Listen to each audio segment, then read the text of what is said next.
एक तरुणी रेल्वेनं प्रवास करत होती। मग रेल्वेनं प्रवास करत होती, पण मात्र तिला नेमकं कोणत्या स्टेशनवर जायचंय हे सुद्धा त्या तरुणीला माहीत नव्हतं।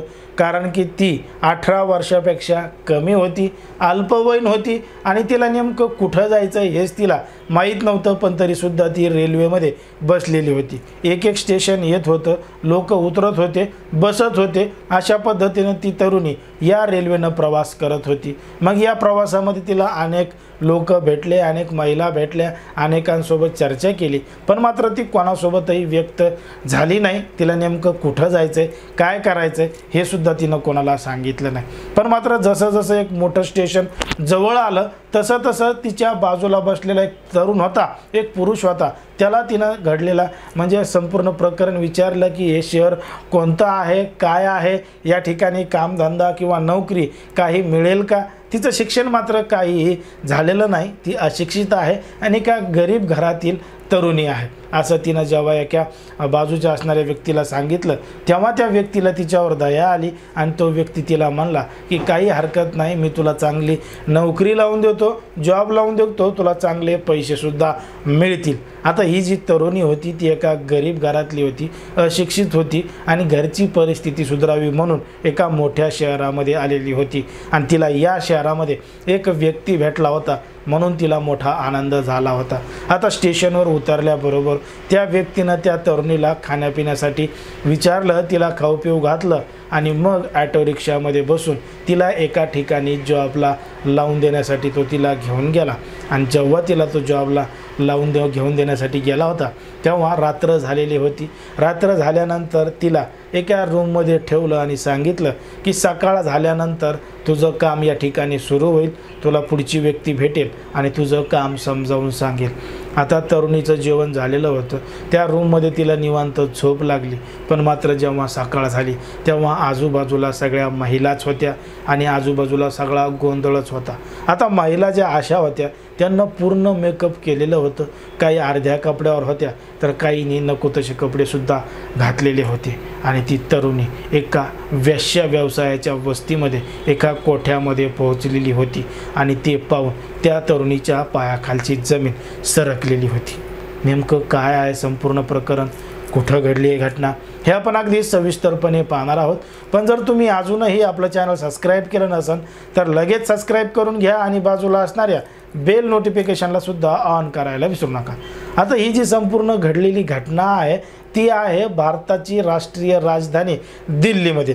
दिल्लीतलं जे JB रोड आहे आणि JB रोडवर जो वेश्या व्यवसाय चालणारी वस्ती आहे, कोठे आहेत, याच कोठा नंबर 42 मध्ये घडलेली संपूर्ण घटना आहे।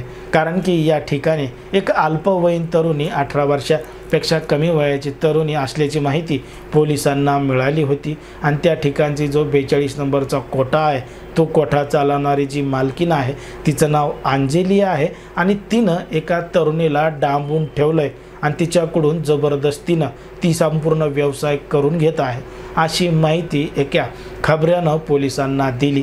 पोलिसांनी जेव्हा NGOच्या माध्यमातून त्या महिलेची आणि त्या कोठ्याची तपासणी केली तेव्हा पोलिसांना त्या ठिकाणी ती तरुणी सापडली आणि पोलिसांनी तिची सुटका देखील केली। पण मात्र ती तरुण नेमकी तर कशी पोहोचली होती, तिला इथं नेमकं कोणी आणलं होतं, काय आणलं होतं आणि हे संपूर्ण प्रकार कसा घडला होता हे जर आपल्याला पाहायचं असेल तर मग आपला काही दिवस मागे जावं लागेल। तारीख आहे जुलै महिन्यातली, जुलै 2024ची।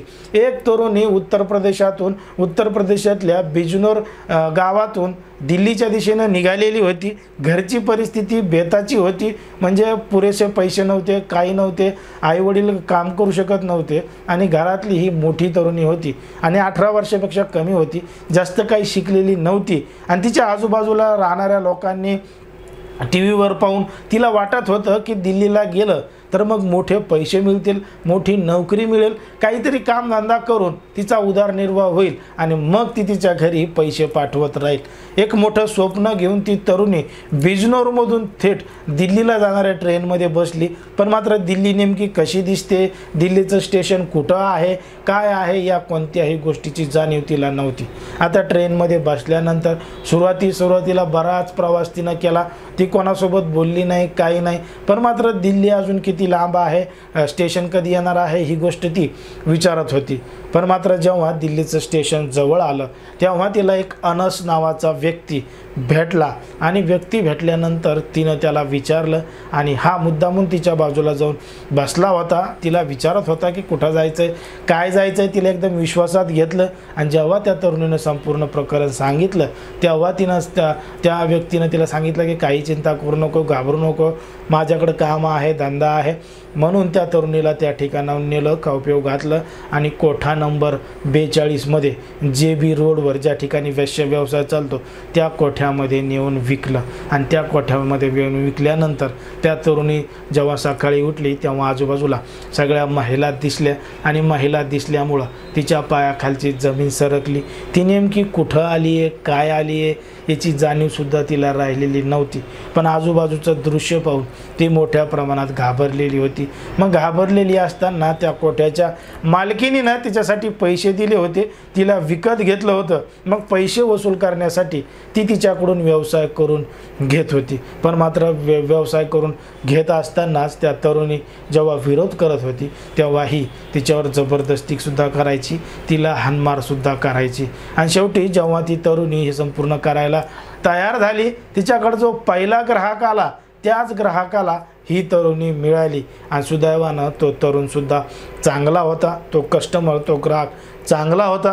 त्यानं तिला कुठल्याही प्रकारचं काही केलं नाही, म्हणजे तिच्यासोबत काही न करता त्यानं तिची संपूर्ण माहिती विचारली आणि माहिती विचारल्यानंतर जवळचं जे पोलीस स्टेशन आहे त्या पोलीस स्टेशनमध्ये माहिती दिली पोलिसांनी आणि एका NGOच्या मदतीनं त्या ठिकाणी छापा मारला, त्या तरुणीची सुटका केली आणि त्या तरुणीची सुटका करून तिची आता गावाकडसुद्धा जाण्याची तयारी केलेली आहे।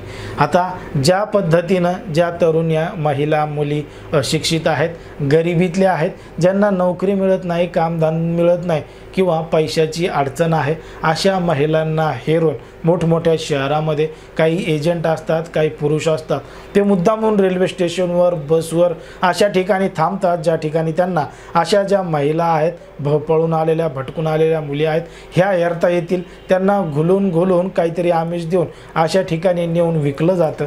असे प्रकार या ठिकाणी घडताना दिसत आहेत।